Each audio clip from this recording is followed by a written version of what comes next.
circling. UAV inbound. Empire actual. Remote operator. Additional remote operator. Friendly counter UAV inbound. Empire actual. Remote operator online. Remote operator. Friendly care package incoming. Double kill. UAV inbound. Multiple kills. Bravo Zulu. Targets destroyed. Nice shooting. Power core online.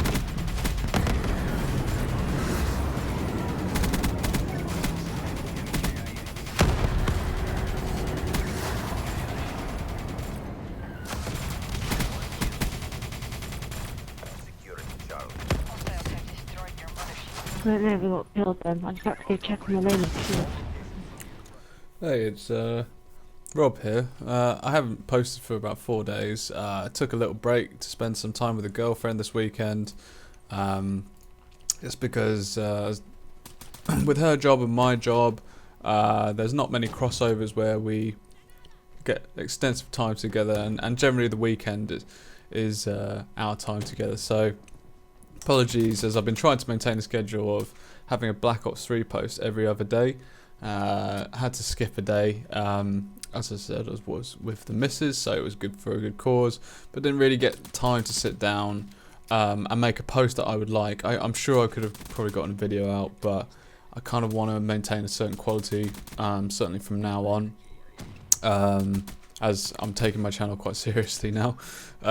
So yeah, apologies on that, but here's a nice long one, and I thought I'd do a commentary because you know, I'm going to take a new stance. If I'm ever overwhelmed by a thought or a feeling, then I'm going to put a commentary out, because, you know, I don't want to hold back and have a scripted commentary, because to be honest, I'd still fumble my words anyway. I'd rather just speak from the heart, because as much as this YouTube channel is kind of an alternate persona for me, it's also quite personal to me, because reflects a big part of my life, which is gaming. So what I wanted to talk about today was in the last couple of weeks, and this has been building up over many years, I've felt like I've had a bit of a hole in my heart, particularly around Christmas time, because I find Christmas time there's a sort of juxtaposition of being both really happy and then kind of sad at the same time. And I don't know if that's a sense of nostalgia, because it's towards the end of the year, I start looking over what I've done for the past year, and that in turn starts making me think about what I've done in recent history, and therefore start looking back at what I've done in life. Do you know what I mean? So and I always found that I had this kind of double-edged sword when I hit Christmas time. This happens to me every year, and something that I've been thinking about is I think the hole in my heart is something to do with sort of adventure and greatness in a way. I think greatness is the word I want to kind of stick to, because so about 2 years ago, I had some of the happiest moments I've ever had in my entire life. I went to Thailand. It was me and a friend, and I'm actually half Thai, so I have family over there. But it was mixed, kind of traveling around, and you know, and then perhaps a quarter of the time we were staying with family. Rest of the time we were just kind of driving around on a moped. Which was absolutely fantastic. We did that up in the north and the south, and what genuinely felt like real adventure. You know, at least tame adventure. You know, we didn't go into any jungles or ancient ruins or anything like that. But you know, just feeling kind of free and not holding back. You know, just saying like, yeah, just go for it. Whatever happens, happens. To a degree. And I think I've been missing that feeling in my life, because I think, you know, I think I've just sort of, it feels like every aspect of my life is currently just in a grind. You know, the only exception I would say with that is with my partner, who you know, with the relationship, it's always hard work, and then, you know, some days we're very happy and it's all great, and then some days, you know, we have to work a bit harder. So I kind of get that, but then, you know, on the other side, there's like my job and career progression and future and finances as well, all of which feel like they're currently just in the grind. Like, you know, you feel like you're working towards somewhere, but then you're also kind of going nowhere. So I guess there's some assurance perhaps missing as well, but the biggest thing really, I think, is just some epicness and greatness, because financially I'm not able to fund that at the moment. And you know, they used to say that, I think they used to say, I don't know who they are, but I heard a quote, and you know, it adheres to me, so I like it, so I'm going to quote it now. It said, new experiences is what makes the soul grow. And you know, I don't feel like I've had much soul growth in the past year.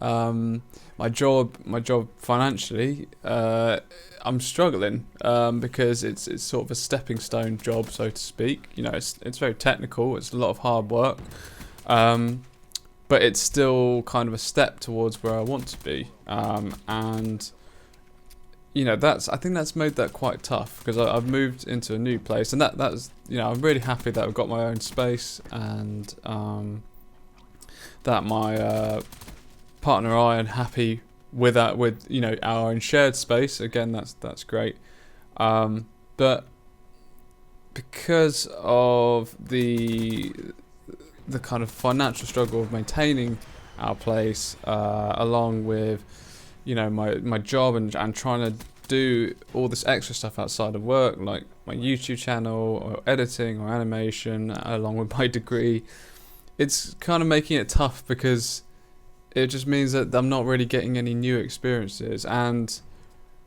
you know, I want to look back and just feel like, you know, how I did with Thailand. I'm so glad that I did that, and why am I not doing stuff like that all the time? Or why did I never do that before, you know, when I was a bit younger?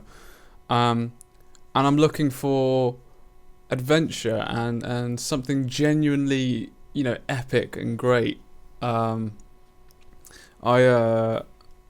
think back to when I was a kid, and I have to admit there's a lot of influence from games as well. Some of my early games were stuff like Zelda and Final Fantasy, and the idea that you as a humble person would like go out on this great adventure into the world, and almost defining your meaning through these incredible circumstances and amazing activities and adventures that you will go on.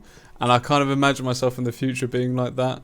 Now we're here in the future, that, you know, there's a lack of that, and I think there's a hole in my heart. And the reason why I was so happy back in Thailand is because it's exactly what me as a kid would want to be doing, or like exactly me as a kid would imagine I was doing. You know, just always, like, you know what I mean, I was like standing on top of a mountain and looking into the horizon and just feeling like, fuck yeah. I mean, that's the only way I can describe it. Almost existential experiences in a way. And I think part of the reason why I'm getting this juxtaposition of feeling down is because I think there's been progression and other stuff. I'm like, okay, great, I'm starting to get an idea about where the job's going to go, and the promise of perhaps more money, and, you know, the flat improving, but there's just not that epicness that I've just been talking about and rambling on about for the last 10 minutes. I've recently been asked to row the Atlantic, and I think that's part of that probably is what set off the trigger, because I think initially when I asked, I said no, and that is because I was scared, because I kind of suffer from panic attacks, chronic anxiety. This is not something I used to have when I was younger. I probably started getting them when I was around 23, 24. And I was just afraid that the environment of being stuck in a small boat with no escape, no stimulus, I was just terrified, really. I couldn't think of anything worse for the anxiety. But then at the same time, I've been looking for this epicness and adventure, and then one literally lands on my doorstep. Someone asking, do you want to feel like that again? Albeit a lot harder, because the Thailand one was kind of more leisure adventure. This is more like genuinely kind of going into the ocean with nothing but a rowing boat and 2 or 3 dudes just in the middle of the Atlantic, which is obviously a lot harder. But I've turned around and said yes, because I think I just need that in my life, and I'm always curious about how other people feel. Perhaps going to that new restaurant or a new event or club or something on the weekend, is that something that kind of scratches that itch but not entirely gets rid of it? I don't really know, because at the moment I can't really afford those things. But maybe it's because I couldn't even do those that now I'm looking for something much bigger, just to kind of erase that itch entirely. So I know this has been a bit of an existential monologue and a bit of a ramble as well, but as I said, like in my commentaries now, I don't want to. When I feel like I want to do a commentary, I'm just going to go for it, and this is what it is. So I hope you enjoyed the video. I hope you enjoyed the gameplay. Don't forget to like and subscribe. More Black Ops 3, back to the 2-day schedule, and hopefully some Dota 2 as well. I was hoping to do a schedule of every other day Black Ops 3 and every week a Dota video, as probably don't play it as much as Black Ops 3, but yeah, I'd like to think that the schedule is going okay, and yeah, so I'll look forward to seeing you guys in the next one. Have a great evening. See you later. The world is watching. Show them the win.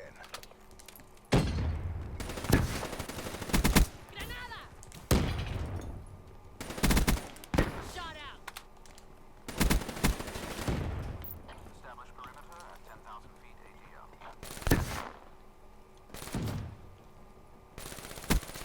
Scout. KIA. Midway, UAV fuel. Friendly UAV inbound. Threat neutralized. Scout. KIA. She's gone. UAV departing AO. Smoke checked. Lightning strike coordinates received. Black Ops at work. It's a beautiful thing. Headed to exfil. Drinks are on me. Check. Grenade! Move!